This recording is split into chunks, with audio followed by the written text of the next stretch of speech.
Welcome back to All This Math. This is Professor Parker, and for this lesson, we're going to talk more about the Triangle Sum Theorem within geometry. Now, one thing I want to say is this. Geometry has a lot of theories and a lot of postulates and a lot of laws and whatnot, and you won't always be told, like I've clearly displayed what we're using today, the Triangle Sum Theorem. You won't always be told what theory you got to use to figure out the answer or to solve for X or to figure out the missing angle or the length of the missing side. You're not always going to be told that. You got to practice and do enough problems so that way when you'll be able to readily recognize, what do I need to use? What information am I given? What do I see here? What problems have I done in the past already? So that's why you're going to have to do your homework. You're going to have to practice a lot. So that way when you're just given a random triangle with an angle and an expression and another angle, right? You got to be able to think, okay, like what theory can I use? Because you're not always going to be told, listen, use the Triangle Sum Theorem to figure out the answer to this problem. That's not going to happen. That's not reality. Since you're just learning this, I'm giving it to you. I'm straight telling you, use the Triangle Sum Theorem, and we're going to use the Triangle Sum Theorem today in this particular problem. But just know that going forward, that's not always going to be the case. And the only way you're going to be able to get around that is if you practice, practice, practice. So that way you'll be able to readily recognize what theory you need to use and in what situation. All right? So in this particular problem, we're trying to solve for X. We're trying to solve for X, meaning we want to know what value of X makes this a true statement. All right? Meaning what value of X is going to go here and give us an angle measurement that's going to make this actually a triangle, meaning based upon the triangle sum theory. What does the triangle sum theory say? It says that all three angles in any triangle must all add up to, when you add them together, when you combine them, they must all add up to 180. So that means that this angle plus that angle plus that angle must equal, when they add it together, they must equal 180. That's it. Not 185, not 175, not 179, not 182, not nothing else. It must equal exactly 180. So let's set up an equation, right? Because geometry is just algebra 1 with shapes. That's all it is, right? So let's set up an equation. So let's take this angle, which is 25 degrees, write that down, 25, and then we're going to plus, because we're adding up all the angles. This angle, which is x plus 69. Don't get intimidated by that. It's an expression, right? It represents an angle, right? The angle measurement you don't know the angle measurement, right? So we're trying to figure out what number plus 69 is going to give us that actual angle measurement. All right. Don't even worry about it just because it's an expression. Don't get all nervous. Don't get all uncomfortable. All right. So just write plus x plus 69. You can put parentheses around it if you want to. We really don't need them because we're doing addition. If we were doing subtraction, like minus the quantity x plus 69, it will make a difference, but it really don't make a difference. Now this angle right here, in case you don't know, when you see a box in the corner of a triangle, that means that is a right angle. And right angles all have a measure of 90 degrees. 90 degrees. It's a right angle. It looks like a capital L, right? Whether it's backwards or forwards, right? Backwards or frontwards. When you see a box in the corner of a triangle, that means that angle is 90 degrees. You got to memorize that. 90 degrees. All right? So now we're going to add that join to it, right? So plus 90. And then it's equal to, again, Triangle Sum Theorem. Triangle Sum Theorem says that all three angles must add up to 180. They got to add up to 180. All right? So we got 180 right there. All right, now that's our equation. That's our equation. Now, when you're in geometry, doing geometry problems, once you write your equation, honestly, you could say that the geometry is done. Now you're just doing algebra now. You're back in algebra class now, right? Because the geometry part is over.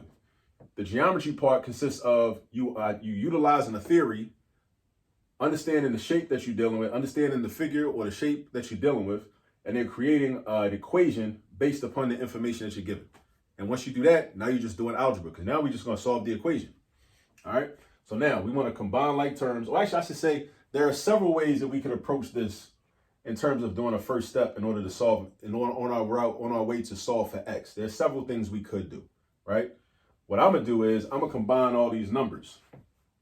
This 25, this 69, and this 90. I'm going to combine them into one number. I'm going to add them all up. All right. So I'm going to do my 20 plus my 60 because it's going to give me 80. I'm going to do 80 plus the 90 is going to give me 170. And I'm going to do 170 plus 5 is 175. And then 175 plus 9 is going to be 184. So all three of these numbers have a sum of 184. So I'm going to add them together. This is called combining like terms. You probably remember that from algebra, combining like terms. So we got x plus 184 is equal to 180. So now that long equation is now a much shorter equation, right? We got x plus 184 equals 180.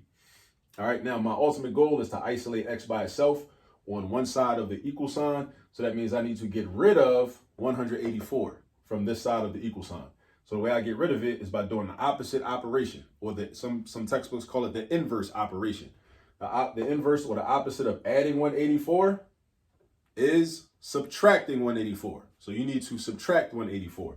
And because this is an equation and we want to stay balanced, you must subtract 184 on the left side as well as on the right side.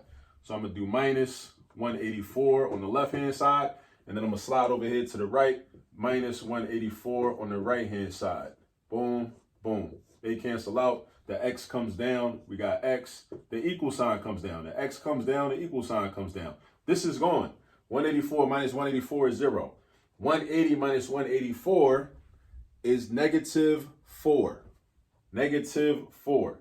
So therefore, x is equal to negative 4. Now, how do I check my work? I think that's the right answer. I've been doing this for years. I'm pretty sure it is right. But how do I check my work? How do you know that it's right? Because I could be wrong, right?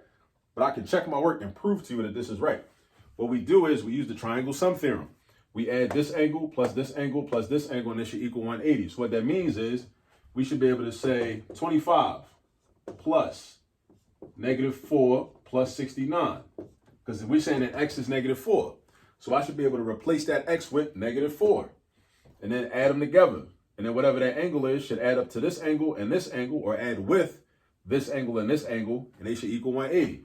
All right, so then I got plus 90 is equal to 180, right? So just add up all the numbers. So I got, let me see, we do negative 4 and 69, that's 65, all right? So now what's 25 plus 65? 20 and 60 is 80, 5 and 5 is 10, 80 and 10 is 90. What's 90 plus 90? 90 plus 90 is 180. So now we're saying on the left-hand side, we got 180, and on the right-hand side, we got 180. That's a true statement. 180 is the same thing as 180. So if that happens, or when that happens, I should say, that means that our answer is correct. That's proof.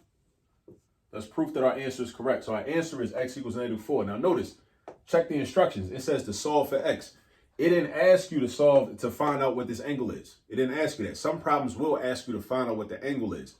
They didn't say all that. They said solve for x. Make sure you follow the instructions. You know why? Because check this out. You might see a problem like this on a multiple choice test. And choice A might be negative 4. Choice B might be 65 degrees. And if you do too much and not follow the instructions, and you figure out, oh, well, the angle is 65 degrees, and then you choose B, your answer is going to be wrong. Even if you did the math correctly, your answer is going to be wrong because you wasn't paying attention and you didn't follow the instructions. Because ain't nobody asked you what the angle was. They ain't say all that. They said solve for x. Keep it simple. Solve for x. All right? So do what you're asked. Pay attention. Read the instructions and follow the instructions. All right? And everything going to be cool. Okay? So triangle sum theorem. It is what it is, right? Triangle sum theorem. All three angles must add up to 180. Set up your equation and go to work. All right? Now, like I said earlier, go get some practice. All right? Go get some practice so you can really be strong at this and master this skill. So you can master this skill, master the use of finding missing angles and missing values in triangles using the triangle sum theorem. All right? And I'll catch up with you on the next video. Peace.